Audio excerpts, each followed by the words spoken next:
Asking for a Friend, the law you need to know, by butlerfirm.com. Some people have strong feelings about the words medical malpractice. Some people think medical malpractice cases are all frivolous. Others think that medical negligence does occur and victims deserve compensation. But one thing we found to be consistent, when a person or his or her loved one has been hurt and their life changed by medical negligence, suddenly they become really interested in learning more about good medical malpractice lawyers. Lindsay Forlines is such a lawyer. She's been a friend of mine for a long time. She started her career doing defense work in that area, defending doctors and hospitals who were accused of medical negligence. In recent years, she's changed her practice, and now she helps people and families who have been harmed by the negligence of hospitals, doctors, or other medical professionals. So today we'll talk with her about that, and I'll ask some tough questions as we learn from her the ins and outs of the law in the area of medical malpractice. So thank you for joining us today. Tell us who you are and what your practice is. Thank you, Jeb. It's really good to be here today. I appreciate my friend and colleague Jeb Butler inviting me. My name is Lindsay Forlines, and I am a personal injury attorney based out of Atlanta. I specialize in medical malpractice. That came about because I spent about 11 years on the defense side, defending mainly hospitals, doctors, nursing homes, etc. I decided a few years ago that I was going to be a better fit on the plaintiff side and just really felt the pull. And so as of January 1st, 2020, made the switch, started my own firm, and fortunately, even getting going in the midst of a pandemic, I'm not feeling the need to look back. So here I am. Okay. Well, congratulations on getting started and doing well, as I know you are. Medical malpractice plaintiff's lawyer, that's you, right? That's right. So you sue doctors. That's right.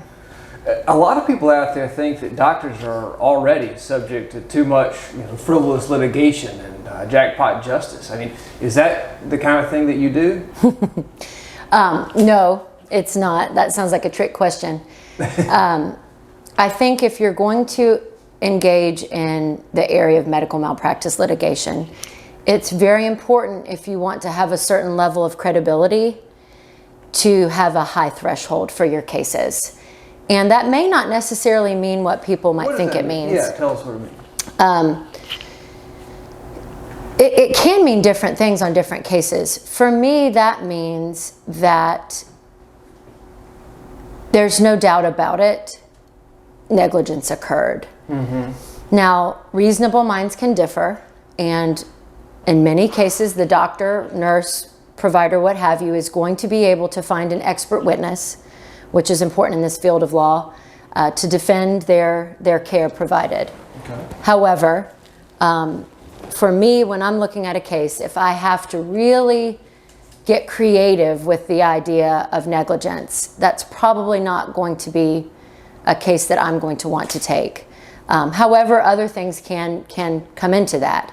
Is the entire picture of the case, does it all come together in a way that maybe some minor actions occurred but came together to form a big error?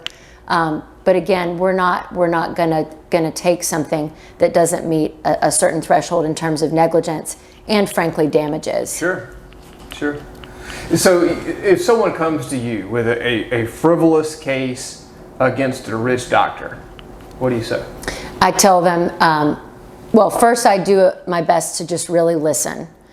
I've learned that a huge part of being a personal injury attorney is really listening. And there are so many people that feel disenfranchised in our society. What do you mean disenfranchised? They don't think that they mattered to the doctor or the hospital. Mm-hmm. And if they've had a bad outcome or even a questionable outcome, they may feel, and maybe not even say it to you, that it's because they don't matter. And so for me, the first thing I do is listen and make them feel heard and apologize that they've had a bad experience. First of all, that goes so much farther than I think anyone would realize. People think, this lawyer's listening to me, they're taking me seriously. I explain to them my thought process, and I would never use the word frivolous, But I might tell them, I am so sorry this happened, but let me explain to you how difficult it would be to wage this lawsuit. And in the best terms I can, I kind of go through the cost-benefit analysis. And I don't just mean money, I mean time and energy. Right. Not only mine, but the individuals. And I just let them know, I'm so sorry I won't be able to help you further. Most people are so grateful that you listened. And a lot of people feel a lot better that they came to someone that they feel knows the system and says, no, I know this was rough, but I don't think you were the victim of negligence. Or even if we say, that shouldn't have been done, I don't think it really caused your ultimate outcome. Because that's, another part of course, the inquiry. Not only was there negligence, did that negligence actually cause the person's damages? In a medical malpractice, that can be really complicated. Most people aren't going to the doctor when they're well. Right. How do most people know that medical negligence or medical error has occurred? I mean, I don't know what my doctor's doing most of the time. I take his or her word for it. That's why I'm there. So how would I know? I think most people would not know. I think what ends up happening is a couple different situations. One, sometimes medical malpractice goes hand in hand with poor bedside manner. It doesn't always, but sometimes it does. What is bedside manner? The way the doctor communicates, the way the doctor or nurse, I shouldn't just say doctor, or care provider interacts with the patient and their family. Okay. And sometimes that really goes hand in hand with malpractice. It doesn't always, but a lot of times people might be first and foremost, I hate to use the word victim, but the victim of bad bedside manner. So people know that when they see it. Yeah, exactly. People know that when they see it. And sometimes we say, hey, you didn't get good patient care. That's terrible customer service. But let me explain to you why I think the care met the standard of care and it didn't cause any outcome. But oftentimes what we hear is someone coming to us saying, I really don't know, and I'm not the kind of person that files a lawsuit, which is an interesting thing, the kind of person that files a lawsuit. Right. And they'll say, but my aunt really told me that maybe I should talk to a lawyer. Or sometimes, this is a lot more common than people will think, people will say, a doctor down the road said, I think you should talk to somebody, a subsequent treating provider. Now, of course, that doctor might feel a little funny about that, but that gets to a major key thing about medical malpractice to me that I think the general public, all attorneys, and all doctors should understand. Good medical malpractice plaintiffs' lawyers are a part of quality improvement of healthcare in this country, hands down. And we have to have that in our system, or we're not going to have the right legal redress, but we're also going to not have our healthcare where it should be. So in your view then, lawsuits serve some kind of preventative purpose, not only in righting a wrong, or at least compensating someone for what they've been through, but in preventing other doctors from doing the same thing. That's absolutely right. And can make major changes in the way things are done. I'm fortunate that I often work with the firm Watkins, Lurie, Roll, and Chance, and I'll give you an example of a case that Stephen Chance handled. I don't know all the details. It was a number of years ago, but it was a meningitis case, and it ultimately resulted in a nice resolution for the family, but there was a change in certain legal regulations pertaining to, I believe, meningitis vaccinations at colleges. And so people might think, oh, lawyers out there chasing those ambulances, but lawyers are the ones that often get things done. And frankly, I like to tell my doctor friends, because I still have many, fortunately, even after this switch, you need good medical malpractice lawyers on this side. So I can say to people, I am so sorry you had this outcome, but I don't see any negligence. Right. We kind of serve as a filter for those people that might think they have a lawsuit but don't. That makes good sense. So as a lawyer, is your fee a percentage of what you recover for your client? That's right. And I suppose that gives you some incentive not to take a frivolous case. That's right. And, I think it's important just to talk to your clients and potential clients about that, like any personal injury attorney, right on the front end. You can't take a case you don't believe in because you're sacrificing your own time and energy, which as lawyers, that's all we've got, right, and your financial resources. So let's say that I go to a doctor, my sister goes to the doctor, and something goes wrong. We're later told by another doctor down the road or by my aunt who's a nurse or whatever, I think you've been a victim of medical error, medical negligence. What should someone do in that situation? Well, the first thing I would do is I would tell anyone, call a lawyer you know and trust. And that might mean a lawyer that you know that does family law or real estate law. And the reason I say that is that good lawyers will often know other good lawyers. And they will say, I don't touch medical negligence, that's not my area, but let me get a name for you. I think that is an excellent way for people to get a lawyer they're going to be comfortable with. Of course, we can all go to the internet and Google. I like to check where my website comes up on Google searches. But I think lawyer referrals is a great way for people to get matched up with a good lawyer. Sure. So I would tell any of my family and friends, just call someone you trust, get some names, and then just make a phone call. See if you can get a meeting and talk to someone and listen to that lawyer, because it's in their best interest to lead you in the right direction. Because again, if you really have a good case, a good lawyer is not going to turn that down. Or if they need to for some unknown reason, whether it's a conflict of interest or something else, they're going to help you get to someone that can help you. Mm-hmm. And my firm has referred cases to you in the past, and it was something we didn't specialize in, but you did. Yes, and thank you. And you've done really well for our clients, so thank you. Thank you. Well, everyone is now adequately thanked. We'll proceed to the next question. So, Lindsay, before the battery ran out in my camera, you were telling us about some of the challenges you face in medical malpractice cases. Okay. Gosh, challenges in medical malpractice cases. Unfortunately, they are numerous. One, I think, is... Gosh, I'm kind of struggling on where to start.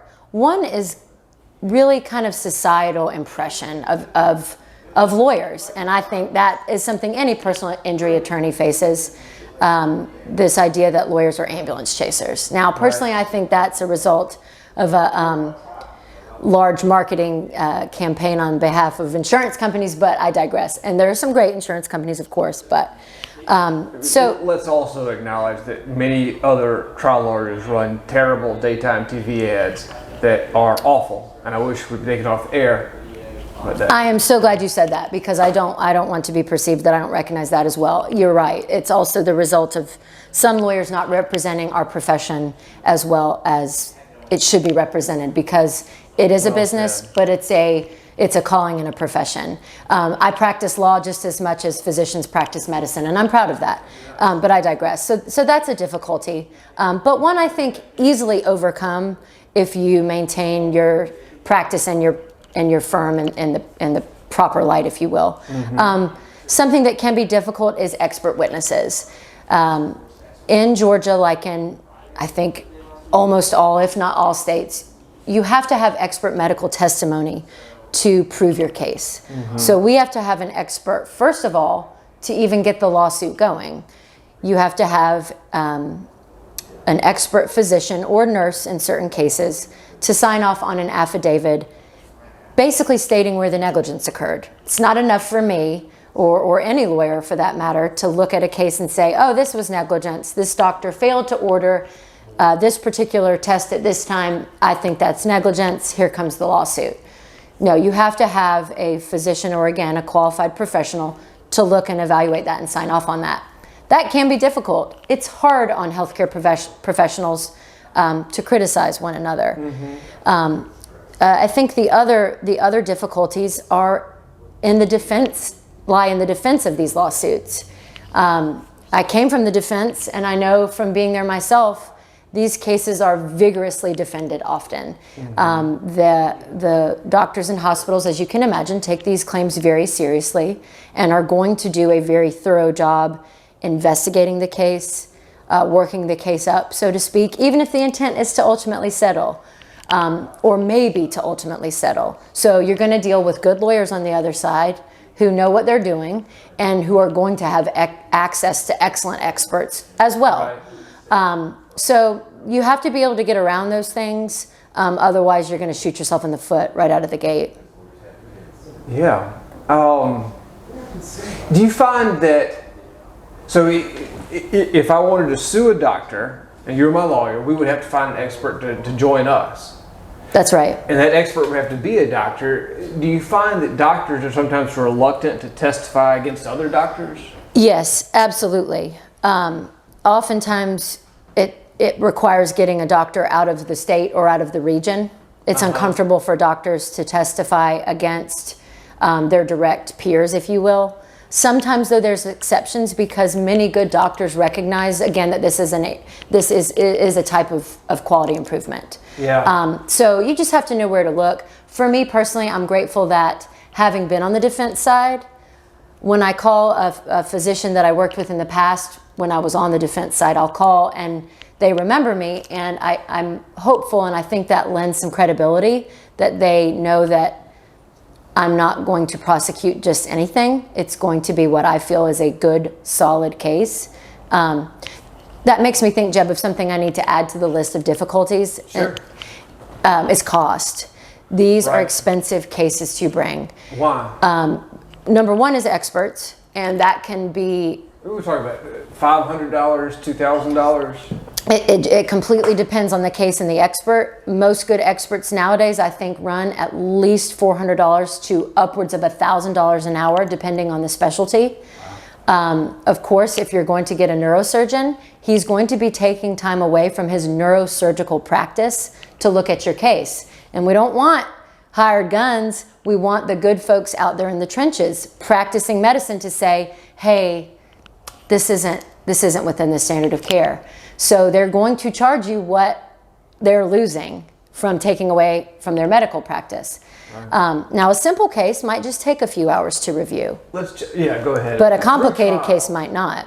Like, what's your maximum outlay for a really well-qualified expert all the way to the trial of the case? Are we talking multiples here? I think it, again, varies tremendously based on the type of case. Some cases are going to have this many medical records if we're talking about pages. Right. Some are going to be stacks on the floor like this. It depends on the complexity of the care provided, the length of the care provided, the number of specialties involved. A complex case where a patient was admitted for a certain, number of weeks or months. I've got one right now we're looking at that's 4,000 pages of records. And we are going to, no doubt, it's definitely a case. We will have 4 different specialties of experts because multiple specialties made some errors. And then if you have to get into experts for causation, we're talking about, in a small case, even in a really small case, I don't see how you're going to get away with less than 20, 30, 40,000 an expert. In a big case, we're talking about hundreds of thousands of dollars. So if I or my wife or my child has been a victim of medical negligence, and I don't have hundreds of thousands of dollars, how could I possibly bring a case? Well, and that's why you just need to talk to an attorney or get referred to an attorney you feel comfortable with. And that's why, thankfully, we do have a contingency-based system. It doesn't matter what the individual who's been harmed can afford because the attorney that they interview with, it's a mutual interview. I'm interviewing the client's interviewing me. If we decide to embark on this together, the lawyer or lawyers involved take on all expenses. And there is no money paid by the individual or their family unless they have some recovery, whether that be through a settlement or through a verdict. So you would pay the experts, and your clients wouldn't pay anything unless and until you recover money, at which point the client would pay you back those expenses, but only out of the amount that you've recovered for the client. Is that right? That's correct. Okay. That's correct. And that's why it's so important for lawyers in this area to take on cases they think they have a good chance of recovering something, because otherwise that money is not recouped. Gone into the ether. That's right. All right, we're going to run out of time, so I want to ask you one more question. Well, I say one more. When a lawyer says one more question, it's usually not just one more, but I'm going to try one more topic.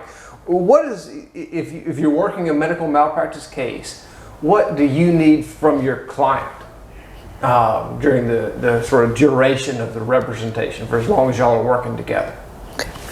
Wow, that's a really great question. I think the first thing that I ask for from my clients is patience and candor.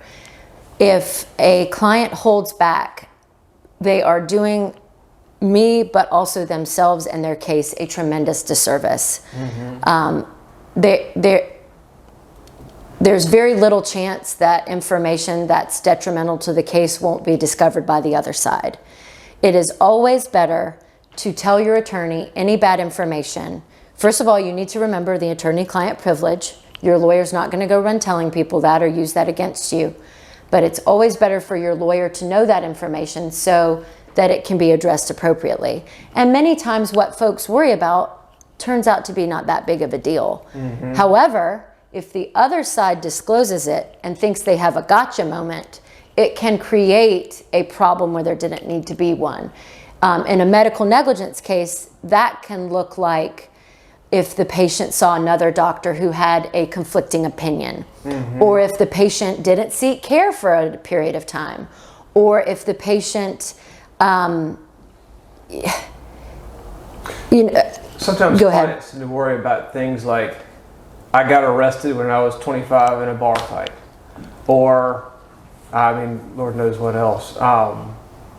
I've had some financial difficulties and I've had to declare bankruptcy. Are these things that you can work around, or are these things that just mean there's no case? No, absolutely, they can be worked around. Everyone is entitled to medical care that meets the standard of care. It's not just available to those who have a lily white past.